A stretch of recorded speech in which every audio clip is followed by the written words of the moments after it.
बिस्मिल्लाहिर्रहमानिर्रहीम। अस्सलाम वालेकुम। MTH 100 assignment number 1 section incharge doctor Irfan Ali. इनके असाइनमेंट का सोल्यूशन शेयर करूंगी। वीडियो को अंत तक देखना है। किसी और सेक्शन के असाइनमेंट चाहिए तभी आप हमसे कांटेक्ट कर सकते हैं। अच्छा, क्वेश्चन नंबर 1 के 3 पार्ट हैं और उन तीनों पार्ट को आपने करना है और आपको 2 फंक्शन गिवन है। पार्ट 1 में आपको कहा गया है कि इस फंक्शन की डोमेन निकालें और दूसरे फंक्शन की भी डोमेन और रेंज निकालें। तो देखिए, डोमेन रेंज निकालने का तरीका क्या होता है, उस क्वेश्चन की नोयत को देखते हैं कि हमारे पास किस टाइप का क्वेश्चन है। तो ये क्वेश्चन हमारे पास डिवीजन में है। तो जब भी डिवीजन की हम करते हैं ना डोमेन फाइंड आउट, तो उसमें हम हमारा टारगेट होता है कि डिवीजन के नीचे वाला नंबर कभी भी 0 ना हो। तो इसको हम 0 के इक्वल सेट करेंगे और देखेंगे कि क्या वैल्यू आती है। तो ये वैल्यू आती है, यानी कि ये वो वैल्यू है जो जो जिस पे डोमेन नहीं होगी, क्योंकि 0 आ जाता है आंसर। तो हमारे पास नंबर लाइन होती है माइनस इन्फिनिटी से प्लस इन्फिनिटी, सेंटर में होता है 0। ये होती है नंबर लाइन, रियल लाइन भी इसको कहते हैं, आर भी कहते हैं। अब आपका तरीका है लिखने का, सारे वर्ड बता रही हूँ, आप अपनी वर्ड में लिख लेना इसके आंसर को। रियल लिखो, नंबर लाइन लिखो, माइनस इन्फिनिटी से इन्फिनिटी लिखो, एक ही मतलब है। कह रहे हैं कि सारी डोमेन आ जाएगी, सिर्फ ये वाला नंबर नहीं आएगा, √3। इसको अगर आप कैलकुलेटर में कैलकुलेट करो तो 1 पॉइंट समथिंग का आंसर आता है 9। यानी कि यहाँ पे 0 के पास पास कहीं पे ये बन रहा है √3 और ये -√3 बन रहा है, ये नेगेटिव और ये पॉजिटिव। यानी कि पूरे नंबर लाइन के अंदर ये 2 पॉइंट है जहाँ पे डोमेन एग्जिस्ट नहीं करेगी। अब आपने लिखना कैसे है, तो यहाँ पे कुछ स्टूडेंट ने लिख लेना है all real number except x is equal to ±√3। यानी कि रियल नंबर सारे आ जाएंगे, बस ये नंबर नहीं आएगा। इसको ऐसे भी लिख सकते हो, ऑल रियल नंबर सेट की फॉर्म में x is equal to x belong to real number, all real number divided by square root ±3। यानी कि +-3 को छोड़ के सारे नंबर आ जाएंगे। इसको आप ऐसे भी लिख सकते हो कि ये वाले -√3 ये वाले नंबर नहीं आएंगे और माइनस इन्फिनिटी से इन्फिनिटी सारे नंबर आ जाएंगे। 4-5 तरीके बता दिए लिखने के, आप लिख लेना। अब इसकी रेंज फाइंड आउट करनी है।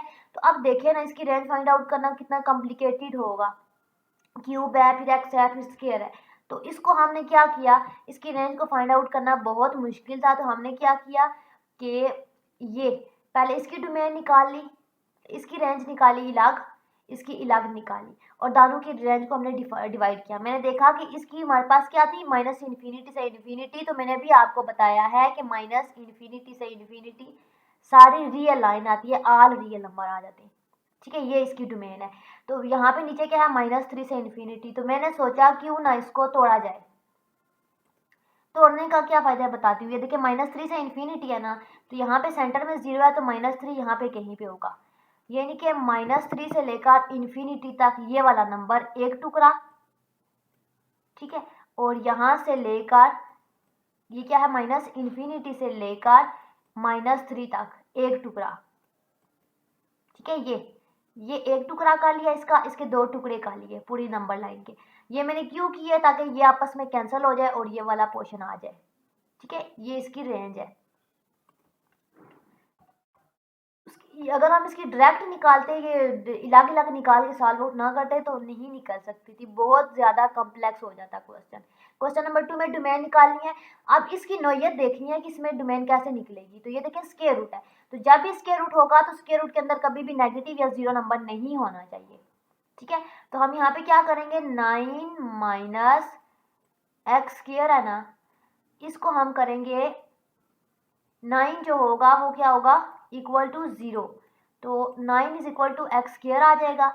तो स्क्वायर रूट जब हम लेंगे यहाँ पे तो ये कैंसिल हो जाएगा, x आ जाएगा और प्लस माइनस 9 किसका स्क्वायर है, 3 का।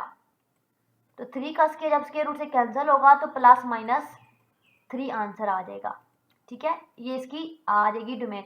अब इसको लिखने का तरीका क्या है, बार बार नहीं बताऊंगी, आपने खुद लिखना है।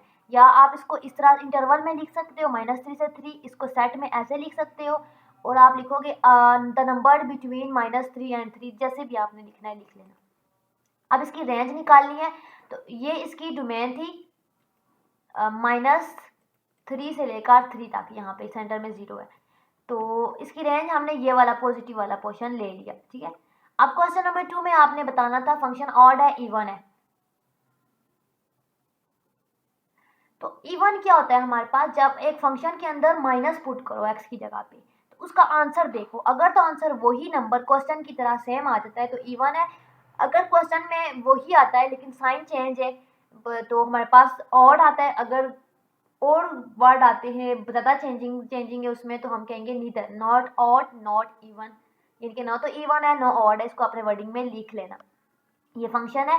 अब इसमें मैंने माइनस पुट किया जहाँ जहाँ पे भी था, तो यहाँ पे आपने बात माइंड में रखनी है, किसी भी नंबर की पावर ऑड हो मतलब 1 हो 2 हो 3 हो 5 हो 7 हो, तो अंदर अगर साइन नेगेटिव हो तो आंसर में नेगेटिव साइन आता है, एक कंडीशन। दूसरी कंडीशन, अगर किसी भी नंबर की पावर इवन हो, लेट्स सपोज इवन का क्या मतलब होता है, 2 हो 4 हो 6 हो, 2 का टेबल जाता हो, तो चाहे अंदर नेगेटिव हो आंसर प्लस आता है, ठीक है। अब यहाँ पे पावर क्या थी, 3 थी, यानी कि ऑड थी, तो मैंने क्या कहा, जब ऑड होगी तो माइनस अगर अंदर है तो बाहर माइनस आएगा, तो ये -2x³ आएगा प्लस 5x, और ये देखिए पावर इवन है 2 है, इवन हो तो क्या आता है प्लस आता है, तो यहाँ पे x के साथ प्लस आएगा, ठीक है। ये आपका कंसेप्ट क्लियर हो जाना चाहिए। आपकी असाइनमेंट सिर्फ इसलिए नहीं है कि आप असाइनमेंट बनाओगे, इस वीडियो को देखने से आपकी मिड की प्रिपरेशन भी हो रही है, तो इसकी सारे सेक्शन की वीडियो आप देखा करो चाहे आपका सेक्शन ना हो। अच्छा, इसमें आपने अब क्या करना है, ये निकाल लिया, अब हमने इसको कंपेयर करना है क्वेश्चन के साथ। तो क्वेश्चन में हमारे पास क्या था, 2x³ प्लस, यहाँ पे माइनस है, यानी कि ये चेंज है, यानी कि ये इवन तो नहीं है, अब ऑड हो सकता है, लेकिन यहाँ पे माइनस है यहाँ पे प्लस है, यहाँ पे भी साइन चेंज है, ठीक है, यहाँ पे प्लस है यहाँ पे प्लस है, यहाँ पे साइन एक जैसे हैं, तो ये ऑड नहीं हो सकता, ऑड में सबके साइन चेंज होते हैं, ठीक है। ऑड भी नहीं है इवन भी नहीं है, तो ये नेदर, नीचे लिख लेना, this is not even function not odd function, ठीक है, बस ये लिख लेना जैसे आपको डील करे। राइटिंग स्टाइल चेंज कर लेना, यही कुछ हो सकता है क्योंकि मैथ के आंसर सेम होते हैं।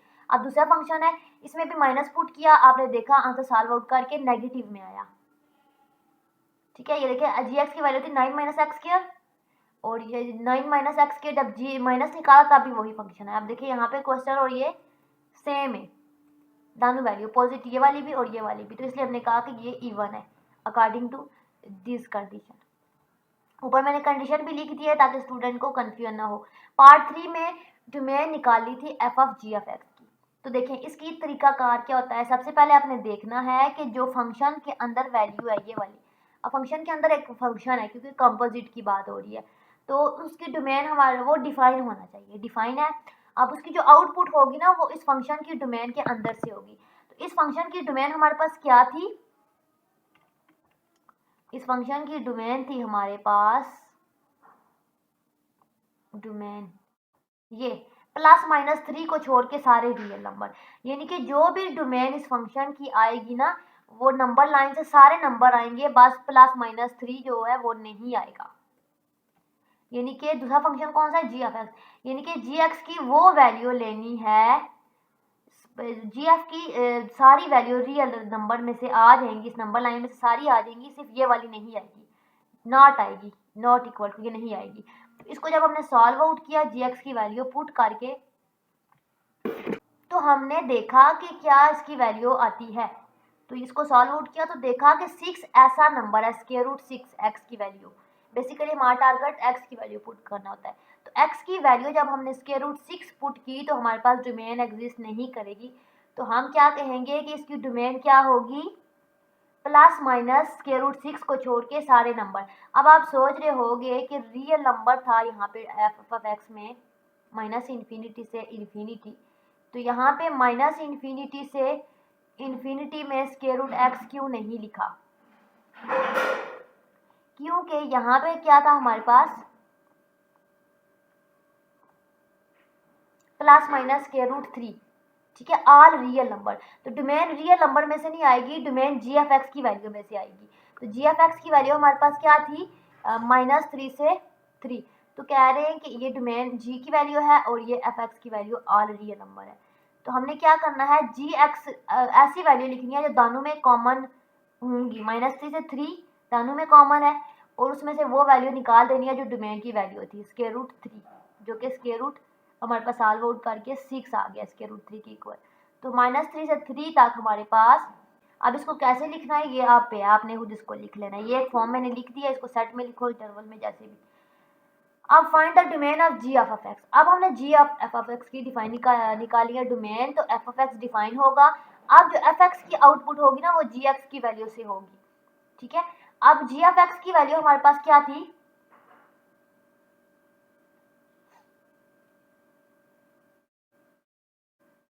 ये क्या कह रहे हैं, x belong to domain of x mean, यानी कि एफ ऑफ एक्स की वैल्यू प्लस माइनस के रूट 3 को छोड़ के थी ना। तो अगर हम इसको एफ एक्स की वैल्यू को इक्वेट करेंगे तो देखें फंक्शन हमारे पास इसमें, जैसे इसमें हमने किया ऐसे ऐसे करेंगे तो फंक्शन हमारे लिए बहुत ज़्यादा कॉम्प्लिकेटेड हो जाएगा सॉल्व करना, क्योंकि फंक्शन में क्यू भी है, एक्स भी है, स्केट भी है।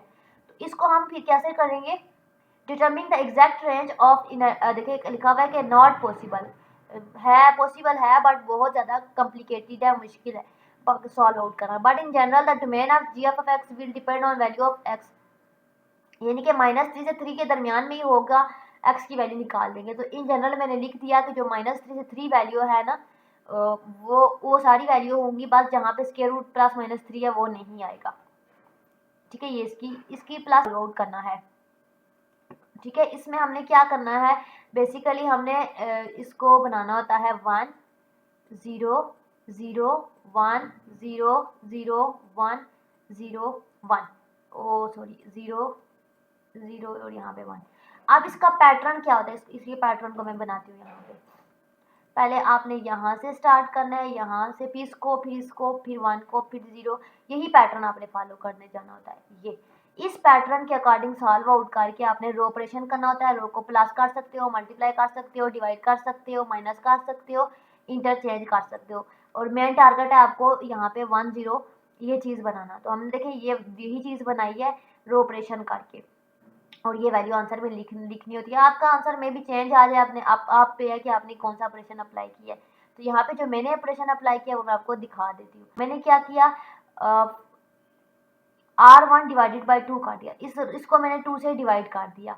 मैं यहाँ, अब जाहिर है यहाँ पे ऑपरेशन अप्लाई किया है तो ये पूरी रो पे अप्लाई हो गया। सेम फिर सेकंड में मैंने क्या किया, R2, यहाँ पे मुझे अब हमारा पर्पस इसको 1 बनाना था, बन गया। अब हमारा पर्पस इसको 0 बनाना है। इसको 0 बनाने के लिए हमने R2 पे ऑपरेशन अप्लाई किया। R2 पे क्या किया हमने, R2 को -2 R1 किया। ये वाले नंबर को 0 बनाने के लिए मैंने ये वाला ऑपरेशन अप्लाई किया, तो यहाँ पे 0 बन गया। उसके बाद इसके नीचे थर्ड वाले को 0 बनाना है, तो उसके लिए ये वाला ऑपरेशन अप्लाई किया तो 0 हो गया। अब मैंने यहाँ पे 1 बनाना है नेक्स्ट टारगेट, तो यहाँ पे 1 बनाने के लिए सेकंड रो पे ऑपरेशन अप्लाई किया तो 1 बन गया। अब यहाँ पे 0 बनाना है, तो 0 बनाने के लिए ये वाला रो ऑपरेशन अप्लाई किया, ये लिखा हुआ है, तो हमारे पास 0 बन गया। सेम हमने इसको 1 बनाया, फिर हमने इसको 0 बनाया, फिर हमने इस वाले को 0 बनाया एंड देन इसको 0 बनाया। अब ये आंसर आ गया, ये आंसर एक्स वाई जी की आपके पास वैल्यू है। एंड पे आप लिख लेना x is equal to this one, y is equal to this one and z is equal to this one. Calculation में देख लेना मिस्टेक तो नहीं है, और अगर आपने किसी और पैटर्न से किया है तो भी आप देख लेना, ठीक है। आप ये आप पे है कि आप कौन सा ऑपरेशन अप्लाई करते हो। बस आपका ये सही होना चाहिए कि आपने ऑपरेशन किस पैटर्न से अप्लाई किया है, और दूसरा आपका ये सही होना चाहिए कि आपने अप्लाई करते हुए कोई कैलकुलेशन मिस्टेक तो नहीं की। ये थी MTH 100 की असाइनमेंट। आई होप कि आपको समझ आ गई होगी, आपके लिए बेनिफिशियरी होगी। मजीद कमिंग वीडियोस के लिए चैनल के साथ 3 टच रहें, चैनल को सब्सक्राइब करें। अल्लाह हाफिज़।